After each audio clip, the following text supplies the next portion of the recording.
A few years ago, I bought online for a few euros the 1000 most frequent words used in Korean, and I thought, okay, 1000 words, this is a breakthrough. So I start memorizing them. 100, 200, 500. I made the flashcards, I was going through the list, and then I felt ready. So I open a text or play a video, and then I was lost. I said, wait, I know these words. But it turns out that the math was against me from the start. You've probably heard this before. If I know the top 1000 words, I can understand 80% of any text. And you frame it as a good news. 80%, it's a lot. And maybe you have this thought in mind, okay, if I know the top 1000 words, maybe I can basically manage language. And you're not even wrong, it's just not the full picture. So you eat these 1000 words and then you open a real text or watch a video and you say, okay, I can understand 80% of the content. It's just one word over 5 that is missing. But each sentence has gaps that you have to guess across. And it's just not manageable. And it is at that precise moment that you say to yourself, I'm bad at learning language. It is not you, it's the math. Because to comfortably understand a podcast or a text, you don't need 80%, you need 98% of comprehension. And going through 1000 words, so 80% to 98%, it is not just a bit more. And we will see what it means. In this video, I'm going to show you why memorizing the top 1000 words is basically useless for your comprehension, and proposing you another approach that is much more sustainable in the long term. Do you know the amount of passive versus active vocabulary that a native speaker knows? Well, if we take the case of someone that doesn't read that much, in his passive vocabulary, he will know 20,000 words and at least 5,000 words in his active vocabulary. If we take now the case of someone who have made some studies, who went to the university or is educated, in his passive vocabulary he will reach at least 35,000 words, and in his active vocabulary between 10,000 and 15,000 words. So now if you try to memorize the top used 1000 words regarding the passive vocabulary, because here we are just speaking about the comprehension, it's just 5% of the words that an educated person knows. So aiming at the basic fluency with this amount of words, I think it's kind of difficult. Did you try by the past to memorize words and have you have some results? For me, it never worked. I always built my vocabulary through years of constant exposure at the right level. But let's say you memorize words, maybe not the top 1000 words. How is related the number of words you know to the comprehension of the content that you will read or watch? I had a look of the study of this paper, Unknown Vocabulary Density and Reading Comprehension, where the goal was to understand what percentage of text is needed for unassisted reading for pleasure, where learners are able to comprehend, to read without interruption for looking upwards. This paper gives us the relation between the vocabulary size, so in other terms the number of words, and the level of comprehension that you can reach when reading a text. And what is very interesting is that this curve is not linear, it is logarithmic. What does it mean? Let's say that the curve was linear. For example, if you have 1000 words that you know to reach 50% of comprehension, you will just need to know 1000 more words and then you will reach 100% of comprehension, and then, okay, the game is finished. In reality, it's not the case. The more words you know, the less comprehension you have. And in the number, you can see it very clearly. Because, as we said before, to reach 80% of comprehension, you need 1000 words. And then to reach 95% of comprehension, you need to know 5,000 words, or words family. And to reach 88% of comprehension, where it's very comfortable to read or listen, you need 8,000 words. So what does it take as time to go from the 80% to 98%?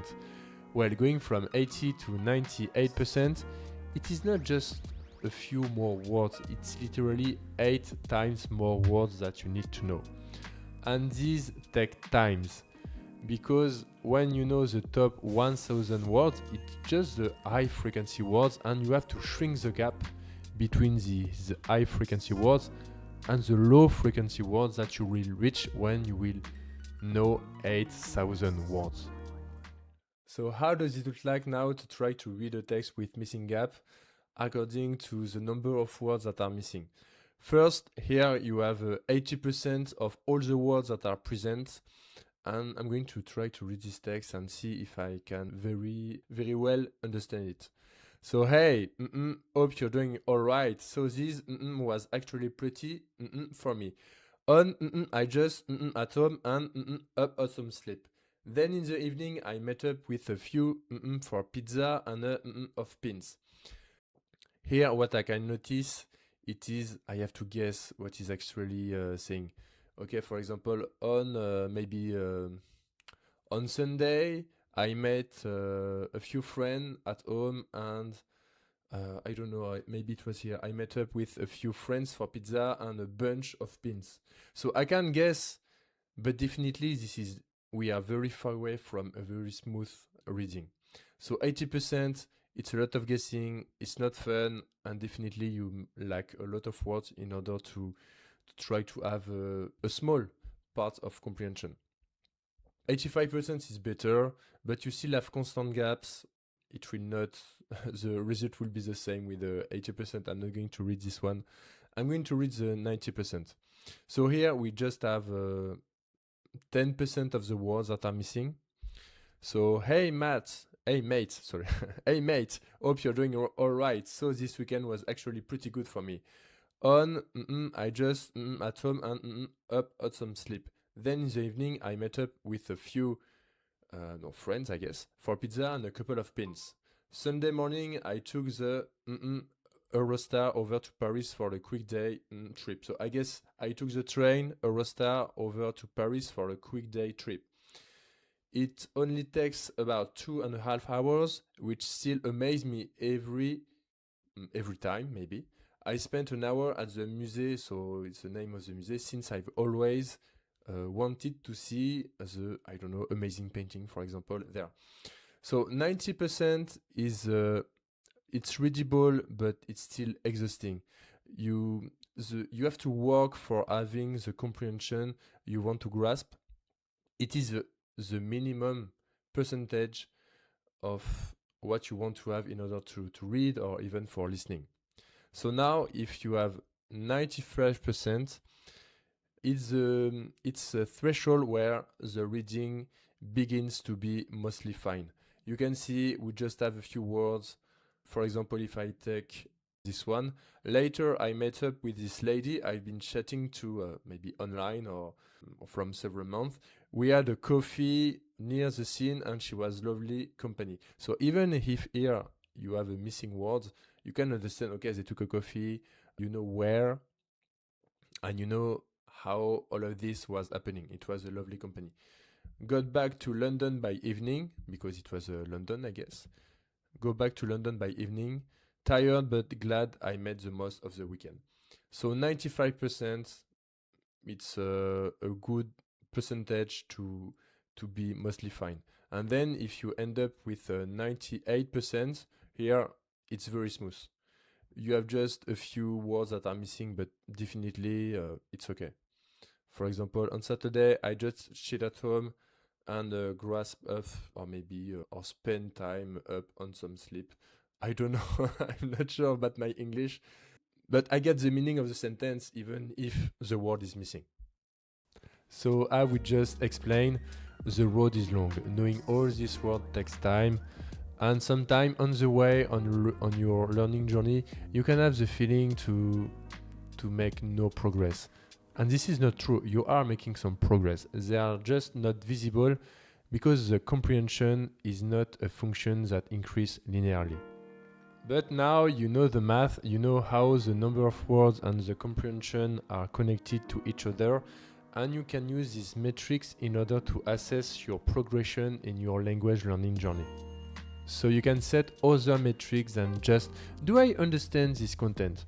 You can count the number of words that you know if you are learning Korean with Kimchi Reader or other application with other languages. You can count the time spent with comprehensible input of more than 95%. You can also rely on the ratio of coverage of text, or more generally the time that you spend learning this language. And finally, take your time. If you expect to understand something where you can't, first, it's completely okay, and second, it's just a signal that the road is longer than you expected. And also, don't rely on learning the top 1000 words. It will just bring you nowhere for the comprehension of your target language. I hope this video gave you some interesting insight on this top 1000 word list of any language. If you like this video, please give me a like, post a comment, this will help me a lot, and I see you guys in another video. Bye.